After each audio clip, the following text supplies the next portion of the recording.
Hello friends, हम देखेंगे nuclear doctrine क्या होती है, भारत की न्यूक्लियर डॉक्ट्रिन वर्तमान में क्या है तथा इसे भविष्य में बदलने की बात क्यों की जा रही है। न्यूक्लियर डॉक्ट्रिन का मतलब परमाणु हथियारों के इस्तेमाल से जुड़ी नीतियां और सिद्धांत, जिन्हें कोई देश तय करता है कि वह कब, कैसे और किन परिस्थितियों में परमाणु हथियारों का प्रयोग करेगा या नहीं। इसे आप परमाणु हथियार नीति भी कह सकते हैं। इसमें मुख्य बातें तय होती हैं, जैसे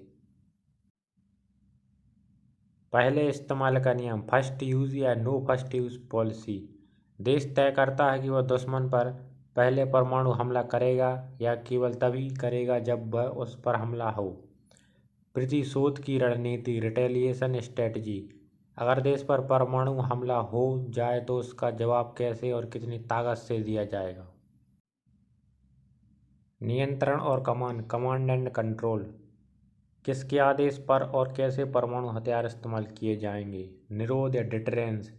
परमाणु हथियारों का इस्तेमाल करने से ज़्यादा उन्हें रखना, इस उद्देश्य से कि दुश्मन डरकर हमला ना करे। भारत की न्यूक्लियर डॉक्ट्रिन को 4 जनवरी 2003 को आधिकारिक रूप से घोषित किया गया था।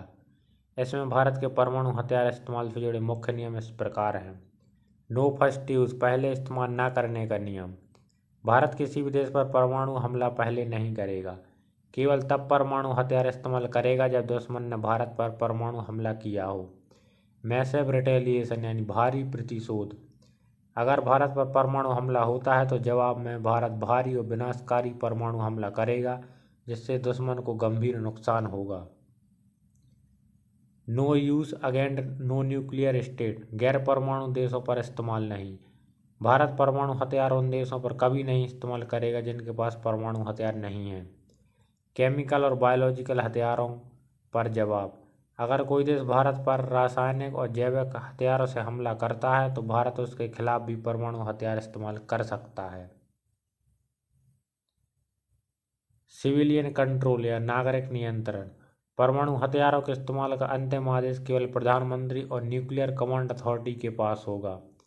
मिनिमम क्रेडिबिलिटी डिटरेंस, न्यूनतम विश्वसनीय प्रतिशोध। भारत अपने पास उतने ही परमाणु हथियार रखेगा जितने दुश्मन को रोकने और सुरक्षा के लिए पर्याप्त हों, जरूरत से ज़्यादा नहीं। क्रेडिबल सेकंड स्ट्राइक कैपेबिलिटी, विश्वसनीय दूसरा हमला करने की क्षमता। भारत के पास ऐसी क्षमता होगी कि अगर दुश्मन पहले हमला करे तो भारत पूरी ताकत से जवाबी हमला कर सके। वर्तमान परिस्थितियों में भारत अपनी न्यूक्लियर डॉक्ट्रिन में बदलाव कर सकता है, क्योंकि यह कोई स्थायी या अंतर्राष्ट्रीय संधि से बंधी हुई नीति नहीं है। यह भारत की खुद की घोषित राष्ट्रीय नीति है।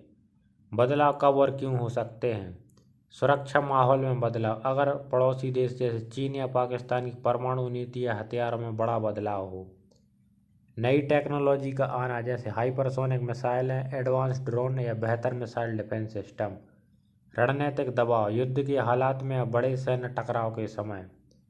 राजनीतिक नेतृत्व का निर्णय, नई सरकार या प्रधानमंत्री राष्ट्रीय सुरक्षा के दृष्टिकोण से नीति बदल सकते हैं।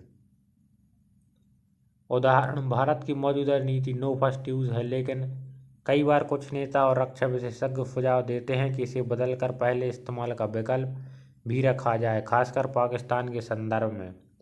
रक्षा मंत्री राजनाथ सिंह ने 2019 में कहा था, नो फर्स्ट यूज़ भविष्य में परिस्थितियों के अनुसार बदला जा सकता है। यानी भारत का संसद या सरकार चाहे तो डॉक्ट्रिन में किसी भी नियम को बदल सकती है, लेकिन ऐसा कदम बहुत सोच समझ कर और रणनीतिक हालात देखकर ही उठाया जाएगा। इसके क्या फायदे होंगे। भारत के न्यूक्लियर डॉक्ट्रिन बदलने से संभावित फायदे इस तरह समझा जा सकता है, खासकर अगर भारत की न्यूक्लियर डॉक्ट्रिन बदलने के फायदे। भारत के न्यूक्लियर डॉक्ट्रिन बदलने के संभावित फायदे इस तरह समझे जा सकते हैं, खासकर अगर नो फर्स्ट यूज़ को बदला जाए तो इसमें लचीलापन लाया जाए। दुश्मन पर मनोवैज्ञानिक दबाव। अगर भारत के पास पहले इस्तेमाल का विकल्प हो तो दुश्मन को हर समय डर रहेगा कि भारत पहले भी हमला कर सकता है। इससे निरोध या डिटरेंस और मजबूत हो सकता है।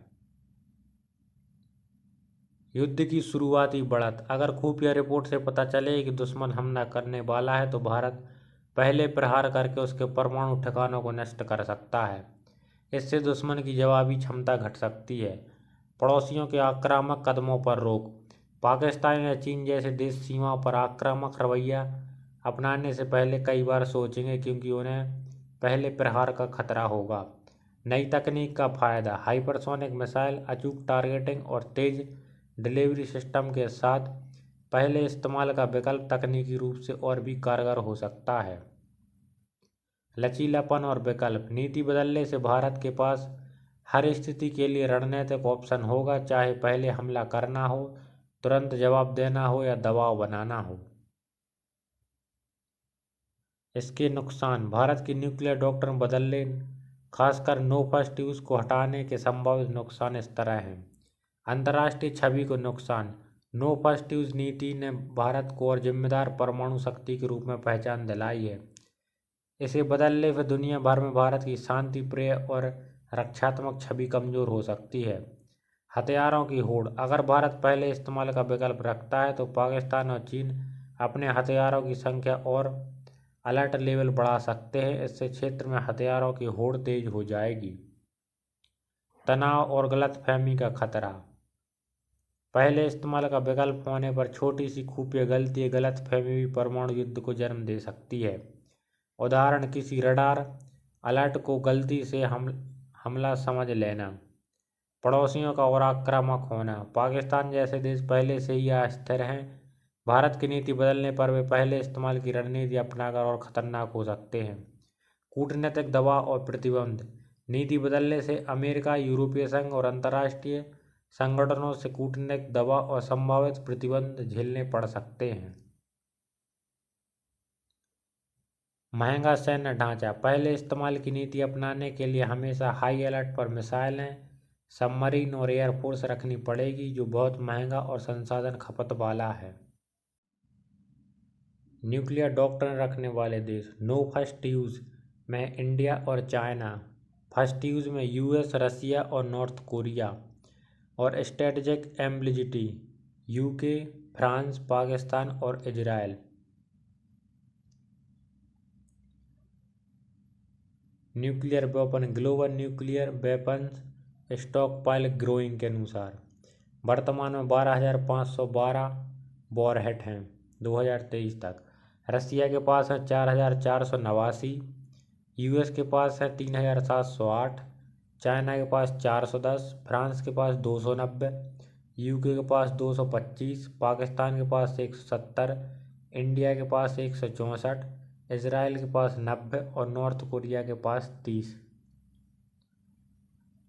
यदि हमारे द्वारा दी गई जानकारी आपको पसंद आती है तो हमारे चैनल को please like, share and subscribe करें। Thank you.